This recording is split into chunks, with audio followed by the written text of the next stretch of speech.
L'entreprise Électrocarbone en Montérégie travaille depuis plusieurs années à concevoir un liquide de déglaçage écologique. Son produit est maintenant testé sur les pistes d'atterrissage de plusieurs aéroports du Québec.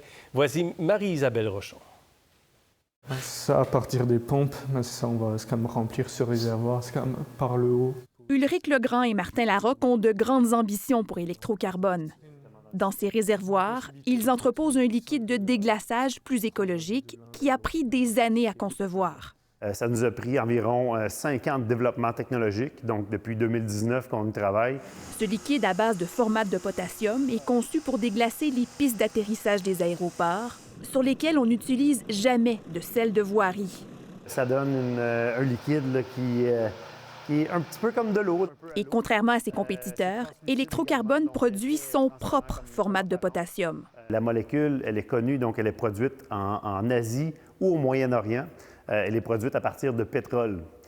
Et nous, c'est ça qu'on vient modifier. On vient changer ce paradigme en réussissant à la produire, cette même molécule-là, d'une façon beaucoup plus propre.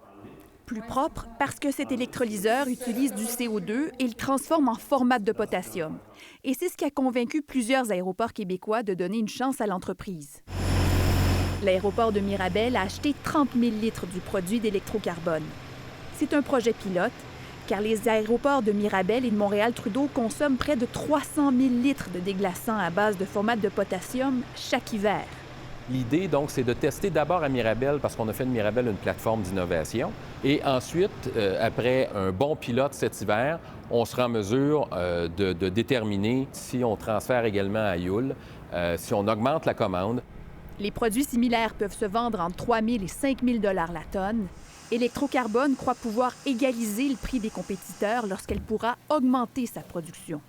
Il y a une prime qu'on est prêt à prendre parce que c'est un produit qui est environnementalement efficace, qui est innovant, qui est québécois. Et le pari, dans le fond, qu'on fait, c'est qu'après un test réussi, une augmentation de production, dans les prochaines années, le produit sera à prix équivalent. Pour être capable de se rendre à produire des milliers de tonnes, on a besoin d'aller chercher des investissements. Pour aller chercher des investissements, on a besoin de démontrer que la molécule, elle a un marché qui est intéressant. D'ici les prochaines années, l'entreprise veut construire un électrolyseur 50 fois plus gros et souhaite capter le CO2 directement des cheminées industrielles. Ici Marie-Isabelle Rochon, Radio-Canada, Saint-Mathieu-de-Belleuil.